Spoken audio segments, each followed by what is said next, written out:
Muy buenos días, señores estudiantes. Seguimos con la elaboración de nuestro proyecto 2 de la semana número 4. Aprendemos sobre la vida y su diversidad. El tema de esta semana es el carbono, la base de la vida y principios básicos relacionados con la genética. Para nosotros sería la semana 18 del 28 de septiembre al 2 de octubre de 2020 y vamos a emplear el área de biología, de química y de lengua y literatura. Muy bien, como venimos viendo, esta semana tenemos el objetivo de aprendizaje. Los estudiantes comprenderán los aspectos más relevantes que aborda la vida y su diversidad a partir del estudio de su origen, importancia y retos y su compromiso para mantener ambientes sostenibles que aseguren la salud integral, la continuidad de la vida en sus diferentes formas, aplicando valores como la empatía, comunicándolos de manera oportuna. Muy bien, los materiales son los libros de texto de las diversas asignaturas que vamos a emplear en esta semana, cuadernos, hojas de trabajo, lápiz, esfero, borrador, lápices de colores, material reutilizable como el cartón, papel periódico, pegamentos, palillos, funda, frutas, cordón, cuchara, recipientes, vasos plásticos, calculadores, reglas, entre otros. El tema de esta semana, el carbono, la base de la vida y principios básicos relacionados con la genética. En la ficha pedagógica tenemos la actividad número 1. Lee el siguiente texto. El átomo de carbono, la base de la vida. Seguramente el átomo de carbono es el elemento más importante de los elementos que conocemos.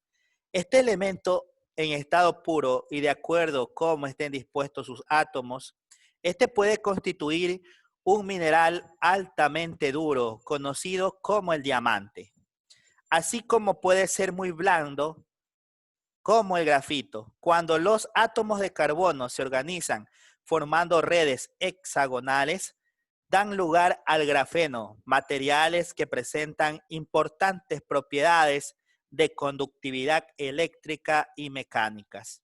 El carbono se ha constituido como elemento donde se fundamenta la vida. Las características químicas del carbono reconocen a este elemento a combinarse con el mayor número de átomos para formar de gran tamaño y de peso molar. Aquí vemos, observemos el carbono, en el cual lo han transformado en un diamante, que es algo bien duro, bien resistente, digamos, bien compacto. Y acá en este segundo gráfico vemos algo un poco blando, como es el grafito utilizado en los lápices que emplean los estudiantes. Y seguimos con la lectura. De hecho, la química orgánica es tan diversa que es capaz de crear más compuestos químicos. Por esta razón, no es de extrañar de que exista la química orgánica, una rama de las ciencias naturales, ciencia que se dedica a estudiar solo los compuestos que forman el carbono. Los astrobiólogos, científicos que se encargan de investigar si hay vida en otras partes del universo, suponen que es más posible encontrar vida en otros planetas si está fundamentada en el carbono. Este es uno de los elementos más abundantes y está presente en todos los planetas, ya sea de mayor o en menor proporción. Así que es razonable que la vida exista.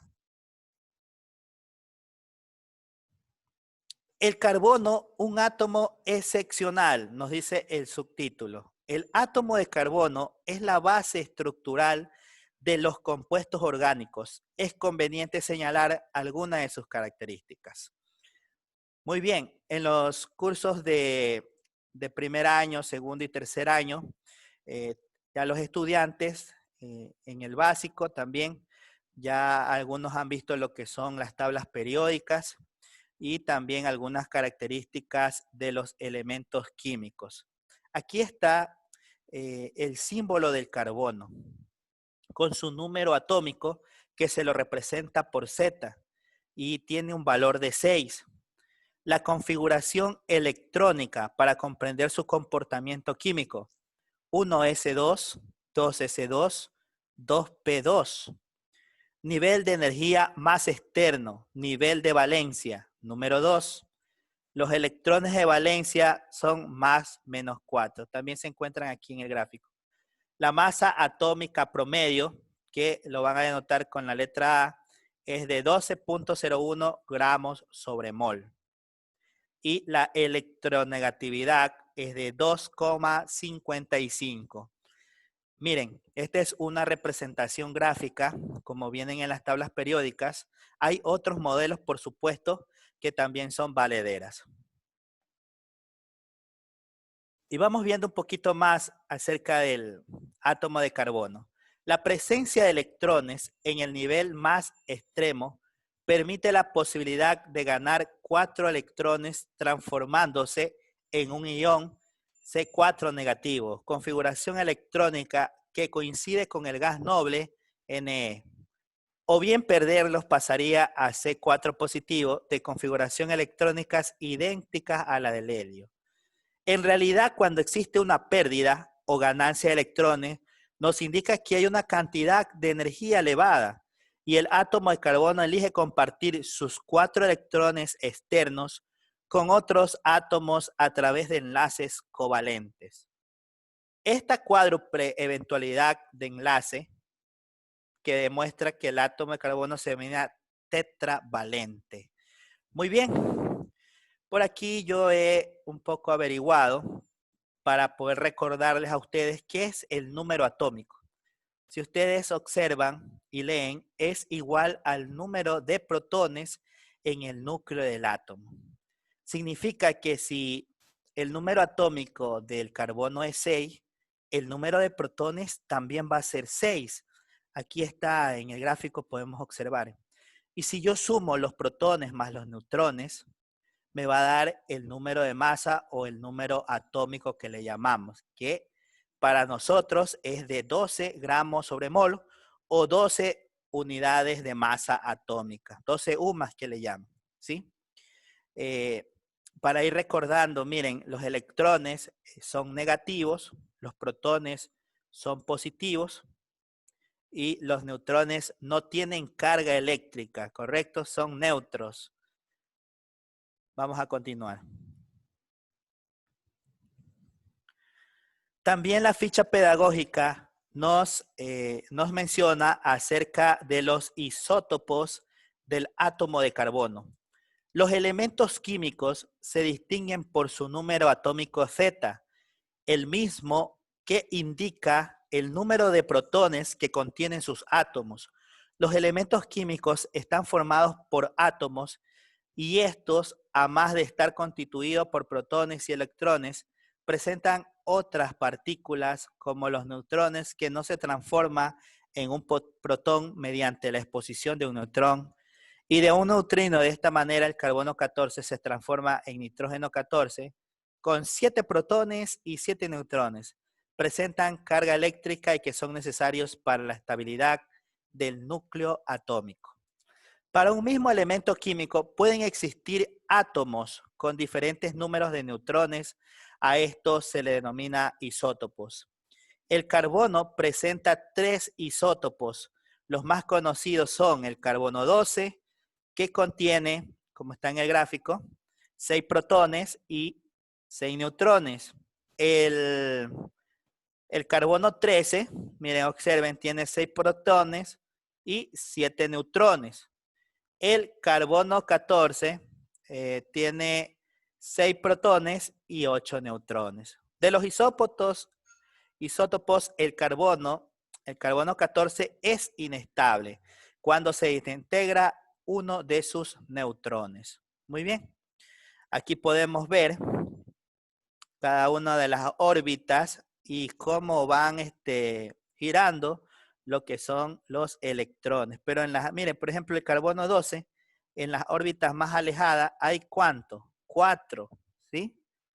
4 para poder ganar electrones de la parte de afuera de algún átomo, ¿no? Se denomina isótopos a los átomos de un mismo elemento, cuyos núcleos tienen una cantidad diferente de neutrones y por lo tanto difieren en un número másico. Muy bien. Ahora, para conocer más y despejar interrogantes, puedes revisar la información de las páginas 18 a la 21 de tu libro de química de tercer curso de BGU. Como ustedes pueden observar, aquí están las páginas que te hablan acerca del carbono. Tenemos las órbitas moleculares para el enlace covalente. Por aquí están los esquemas gráficos para que tú puedas entender estas órbitas y los enlaces de carbono. También en las siguientes páginas, como la 20 y la 21, tenemos la hibridación. Aquí están cada uno de los enlaces, ¿sí? La estructura molecular, el átomo de carbono con las distancias entre enlaces. Bueno, esto ya usted, estudiante, tiene que revisar, tiene que analizar lo que es el átomo de carbono para que pueda realizar sus actividades más adelante. Ya vamos a indicar. Contesta las siguientes preguntas en tu cuaderno o en una hoja reutilizada. Cabe recalcar que esta contestación son parte de mi investigación. Usted, si tiene su propio criterio, puede realizarlo en la hoja reciclada. La primera pregunta es, ¿por qué se dice que la vida se fundamenta en el átomo de carbono? Se dice que el átomo de carbono es la base de la vida, porque se encuentra presente en las estructuras biológicas de todos los seres vivos. En primer lugar, decir que el carbono es componente de una gran cantidad de moléculas, entre ellas las orgánicas, las cuales a la vez forman parte de todos los seres vivos. Vemos el carbono en las moléculas, como la glucosa, que es aquella que encontramos en alimentos como frutas y verduras, y al incorporarlas nos dan energía. Por ejemplo, en las proteínas nos permiten transportar el oxígeno que respiramos, entre otros. ¿Qué sabemos sobre el átomo de carbono? Aquí está mi respuesta, usted tendrá la suya. El carbono que se encuentra en la Tierra se creó hace unos 5 millones de años durante el periodo de formación del sistema solar en el que prevaleció la química de fusión nuclear y mostró ser relativamente estable. Esto le permitió aportar una cantidad que representa el 0,02% en peso de todos los elementos. Aunque este porcentaje parece bajo, el carbono es el 12º elemento más abundante de nuestro planeta Tierra. El carbono pertenece al grupo 14 de la tabla periódica. Los átomos de carbono pueden unirse entre sí en una variedad de formas y en una cantidad de átomos. Imposible para cualquier otro elemento. Pueden formar cadenas de miles de átomos o de anillos de todos los tamaños. Estas cadenas y anillos pueden tener ramificaciones. A los carbonos de estas cadenas y anillos se unen a otros átomos, principalmente como el hidrógeno, el oxígeno, el flúor, el cloro, el bromo, el yodo, el nitrógeno, el azufre, el fósforo, entre otros elementos químicos. Y también tenemos la siguiente pregunta: ¿cómo definiríamos al átomo de carbono? Bueno, yo escribí aquí, el átomo de carbono es el elemento más básico de las moléculas estudiadas en química orgánica y bioquímica. El carbono es el elemento de símbolo C y número atómico, como leímos, es Z igual 6. Esto significa que un átomo de carbono tiene 6 protones en su núcleo y para neutralizar dicha carga necesitaría 6 electrones en su capa con una estructura de 1s2, 2s2 y 2p2. El número de estos da igual a distintos isótopos del carbono. Bueno, ya los isótopos ya vimos, eran el carbono 12, el carbono 13 y el carbono 14, como lo vemos en esta gráfica de la parte inferior. Siguiente pregunta: ¿qué pasaría si los científicos descubrirían otro isótopo de carbono? Imagínense que hubiera el carbono 15, el 16, así. Bueno, de acuerdo a mi investigación, los isótopos inestables, por lo tanto, los científicos podrían estimar a través de este descubrimiento la edad de una gran variedad de muestras naturales, como las rocas o la materia orgánica. Imagínense, entonces si descubrieran otro isótopo, pudieran descubrir más todavía de qué años son esas rocas o la materia inorgánica. Esto es posible siempre y cuando se conozca el ritmo promedio de desintegración por medio del isótopo en relación a los que ya han decaído. Gracias a este método de datación se puede estimar la edad de la Tierra, que es lo que buscan los científicos en la actualidad. La siguiente pregunta, ¿qué diferencias presenta entre los isótopos del carbono? En la partícula atómica radica la diferencia de masa en los isótopos. Bueno, la primera pregunta, ¿cuál es la diferencia entre los isótopos? Ya lo vimos, aquí está el gráfico. El carbono 12 tiene 6 protones y 6 neutrones. El carbono 13 tiene 6 protones y 7 neutrones. El carbono 14 tiene 6 protones y 8 neutrones. Y la siguiente pregunta es, ¿en qué partícula atómica radica la diferencia de masa A en los isótopos?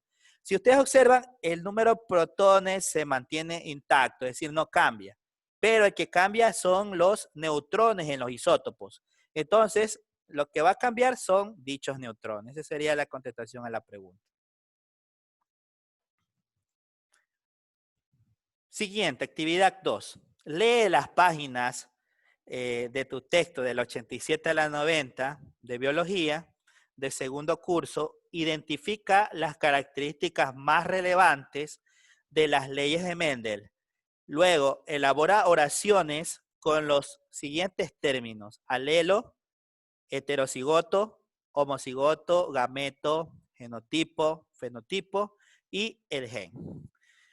Aquí mostramos las páginas de la 87 a la 90. En estas páginas, si tú buscas en tus libros que te dio el Ministerio de Educación, vas a encontrar la genética mendeliana, las leyes de Mendel. Aquí tenemos la primera ley de Mendel, que es la ley de la uniformidad de la primera generación. La segunda ley, que es la ley de la segregación de los alelos. Y tenemos, ahí está la tercera ley, la ley de dependencia de los alelos. Por aquí vemos un gráfico, cómo está la separación. Y la investigación de la herencia. Miren, señores estudiantes. Aquí también les dejo a ustedes que apliquen el área de lengua y literatura. Traten de analizar cuál es la diferencia entre estas leyes de Mendel, cuáles son sus características o cuáles son sus semejanzas entre las tres, ¿no? Veamos, una vez que ustedes han leído estas páginas de la 87 a la 90, ¿qué vas a hacer? Primero, te dice que identifica las características.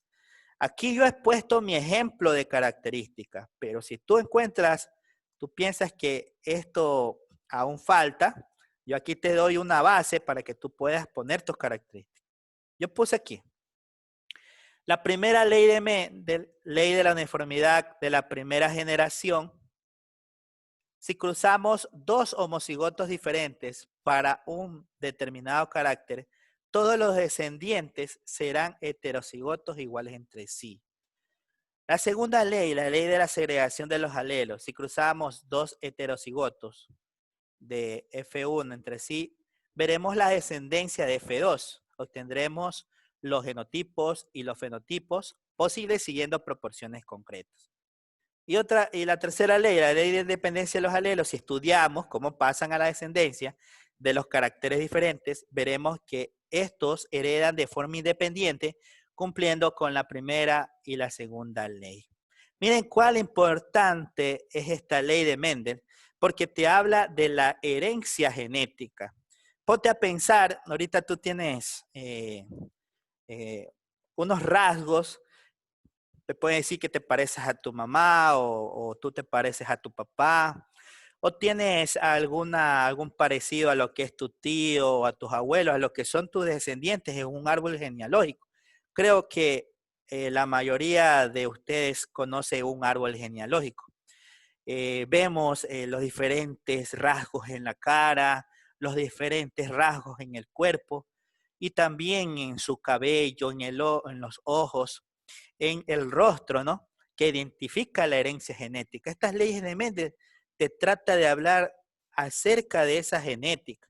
Bueno, y Mendel, como ustedes lo observan, lo aplicó primero en lo que son las semillas, en las flores, en las vainas y en los tallos para poder comprobar. No sé, cuando ustedes van a comprar alguna rosa, una plantita en un vivero, hay personas que comienzan a sembrar sus tallos, a veces los unen para que salga una flor de otro color, hacen una combinación, digamos, de lo que es en esta parte del ámbito vegetal, digamos, acerca de las plantas.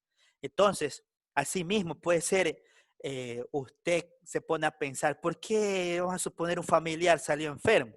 Entonces usted busca la genética en su árbol genealógico. Puede ser que en el pasado el papá el papá de su abuelo o su tatarabuelo tuvo alguna enfermedad que la adquirió, por ejemplo, un sobrino, un tío o una hija o un hijo. Entonces, de esto se trata, que usted vaya relacionando el área de ciencias naturales con lo que pasa en nuestra vida real, ¿sí? Y aquí por eso es importante que ustedes lean las leyes de Mendel. Bueno, una vez que han leído todas esas páginas, la ficha pedagógica les pidió a ustedes que hagan unas oraciones con esas palabras que se les dio. Yo aquí he hecho mis propias oraciones. Usted hará las suyas. El alelo. Un alelo es cada una de las alternativas que determinan un gen. Heterocigoto. El heterocigoto está formado por la unión de células sexuales que tienen diferentes dotaciones genéticas. El homocigoto está formado por la unión de dos células sexuales que tienen la misma dotación genética. El gameto es una célula reproductora masculina o femenina de un ser vivo. El genotipo se refiere a la información genética que posee un organismo en particular en forma del ADN. El ADN es el ácido desoxirribonucleico, no se olviden. El fenotipo es el conjunto de caracteres visibles que un individuo presenta como resultado de la interacción entre su genotipo y el medio. ¿Y qué es un gen? Un gen, ahí está mi oración, es un segmento corto de ADN. Ahí está otra oración, los genes le dicen al cuerpo cómo producir proteínas específicas. Muy bien, continuamos. Y ahora, recuerda que un árbol genealógico sirve para representar la herencia de un determinado carácter entre una serie de individuos emparentados. En este árbol, los hombres o machos en otras especies de animales o vegetales se representan con cuadrados, ¿ya? Los hombres están con cuadrados. Mientras que las mujeres o las hembras, si se trata de otras especies animales diferentes a la especie humana, se representan con ¿qué? Con círculos, ¿sí? Los cruces se indican mediante una línea horizontal y la descendencia por líneas verticales que parten del trazo horizontal. Las diferentes generaciones se indican al margen mediante números romanos. A continuación, analicemos el siguiente ejemplo. Miren, aquí en este árbol genealógico es como que esté una familia y acá está otra familia. Aquí está el papá, aquí está la mamá de la primera familia y aquí está el papá y el mamá de la siguiente familia. Pero vamos leyendo lo que nos pide, ¿no? Analizar este caso generacional. Un matrimonio 7-8, aquí está, entre una mujer, que es la número 7, y la 8, ha tenido una hija enferma, que es el número 12, aquí está. A los hijos enfermos le han sombreado con color azul para poder denotarlos. Con una determinada enfermedad genética, es decir, este número 12, que es una hija enferma, tiene una enfermedad genética. El padre de la niña, que es el número 8, aquí está el cuadrado, porque es hombre, le echa la culpa a la madre, pues su padre, abuelo de la niña, su padre, el número 1, aquí está también enfermo, el abuelo de la niña también tiene esa enfermedad. Tiene razón, el análisis de la información proporcionada por este árbol nos va a permitir sacar las conclusiones. Muy bien, vamos a ver.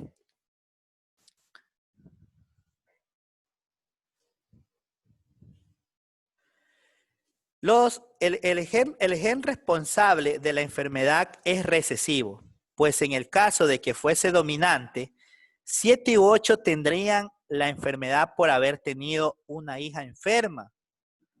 Pues el gen de la enfermedad ha tenido que venir de uno de sus padres. El número 2, si el gen recesivo 12, debe ser necesariamente AA, pues si fuese A mayúscula o A mayúscula minúscula, estaría sana. El 3, si 12 es A minúscula, un gen A minúscula tiene que venir de su madre y el otro de su padre. Si se descartan las mutaciones o el adulterio, por supuesto. Y entonces, ¿qué concluyen? Por lo tanto, 8, es decir, el papá no tiene razón, ya que el alelo que determina la enfermedad proviene tanto de su mujer como el de él. Entonces, aquí hay como una variación, hay como un juego, algo como en este cuadro sinóptico, hay como un jueguito un poquito matemático, pero se trata de que estás desmintiendo, el papá no tiene razón, ya que el alelo determina que la enfermedad proviene tanto de la mujer como del hombre. Sí, por ejemplo, aquí, si aquí tenías A minúscula y A mayúscula, pudieron haber tenido los dos A mayúscula o A minúscula. En este caso salió A minúscula. Por lo tanto, los dos combinaron, digamos, en el alelo, combinaron lo que tenía esa enfermedad del abuelo. Entonces, por lo tanto, la hija no es que porque la mamá tenía a su padre enfermo, salió, no. Sino más bien porque los alelos se combinaron. Siguiente, los árboles genealógicos. El esquema de cruzamiento de la figura nos puede ayudar a entender lo que ha pasado. Aquí tenemos, miren, la madre que era el 7, que es A mayúscula minúscula, el padre 8, A mayúscula minúscula, los dos mostraron un alelo AA. Por lo tanto, la hija salió enferma. ¿Sí? Ahí está la explicación. Ahora, miren, en esta actividad, la ficha nos dice, observa los siguientes esquemas y considera que del estudio de la herencia de ciertas enfermedades genéticas, círculos y cuadrados oscuros, en una serie de familias se han obtenido los siguientes árboles. Basándose exclusivamente en los datos suministrados, determina en caso de si el gen responsable de la enfermedad es dominante o recesivo. Explica cada ejemplo. Este es el ejemplo que te da la ficha pedagógica, ¿correcto? Aquí, si tú observas, aquí hay un papá y una mamá y han tenido 1, 2, 3, 4 hijos. Entre esos hijos, 1 es varón y 3 hijos son mujeres, que es 3, 5 y 6. Ahora, yo aquí ya les voy a dejar la solución para que no se les haga muy complejo, ¿correcto? Le damos la variación genética y esta es la solución de la enfermedad en A. Pero des en cuenta que si yo hago la combinación para cada uno de los hijos con relación al papá y la mamá, miren que todos salen de la misma manera, todos van a salir sanos, debido a la variación de los alelos.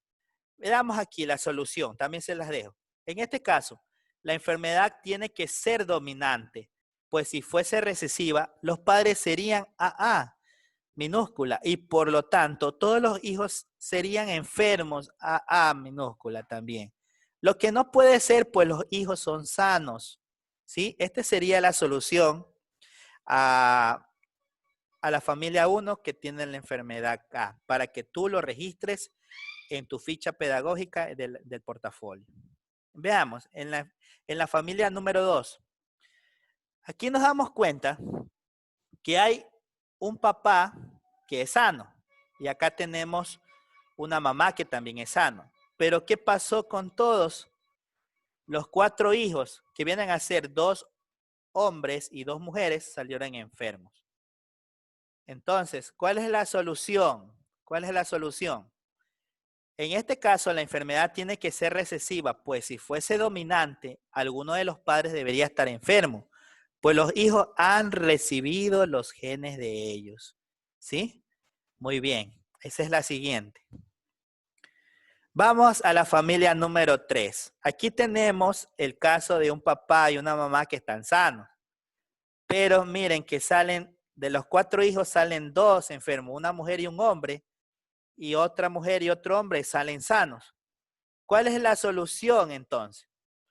La enfermedad no puede ser dominante, pues en este caso alguno de los padres tendría que estar enfermo, pues los hijos han heredado el gen de la enfermedad de ellos.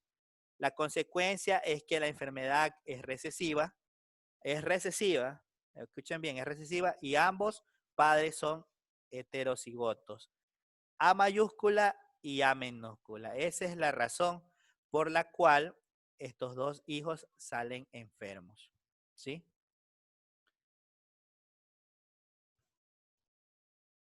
En la actividad 3 tenemos, utiliza la siguiente información de las páginas de la 50 a la 58 del texto de biología del segundo curso para completar la siguiente tabla informativa. Aquí están todas las páginas.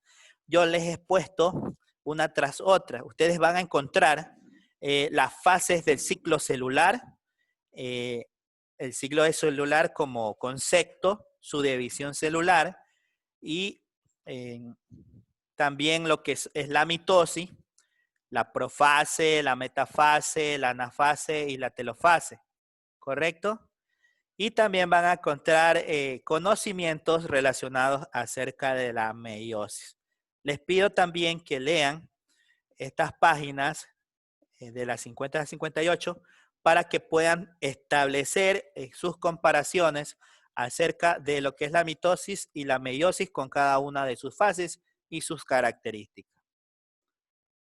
Una vez que lees esas páginas, aquí yo voy a dejar mi ejemplo porque la tabla te pide que tú llenes la columna número 2, te da características del ciclo celular, pero yo he llenado esta parte. Este es mi ejemplo. Características de la mitosis, características de la meiosis, parte del proceso de la meiosis, producto de la mitosis, importancia tanto de la mitosis como la meiosis. Veamos mi ejemplo. Ustedes van a colocar el suyo. Al estudiar cada uno de estas páginas. Características del ciclo celular. El ciclo celular es el conjunto de etapas por las que pasan todas las células durante las cuales la célula crece, aumentando su tamaño y número de orgánulos y por último se divide para originar 2 células más pequeñas. La duración del ciclo celular es variable, puede oscilar desde pocas horas hasta más de un año. Depende del tipo de célula y de las circunstancias en que se ha desarrollado. Entre las características de la mitosis tenemos la duplicación de los cromosomas, la condensación de los cromosomas, la presencia de estructuras tubulares.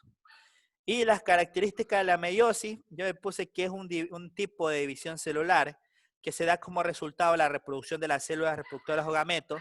La meiosis tiene lugar únicamente en las células determinadas de los organismos con reproducción sexual. Mediante dicho proceso, a partir de una célula diploide, obtenemos 4 células haploides. La meiosis hace posible que se mantenga constante la dotación cromosómica de cada especie de generación en generación. Puede ser que usted tenga sus características y también las escriba, ¿no? Partes del proceso de la meiosis. Aquí tenemos las partes, miren, tenemos interfase, profase, metafase.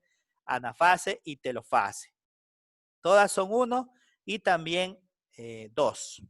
Producto de la mitosis. Los productos en los organismos unicelulares es una forma de multiplicación y los pluricelulares es la responsable del crecimiento del cuerpo vegetativo.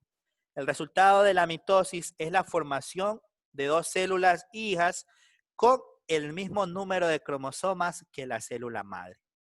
¿Y cuál es la importancia tanto de la mitosis como de la meiosis? Fácil y sencillo. Su importancia se basa en la reproducción celular. Si usted tiene otra importancia, la escribe allí también.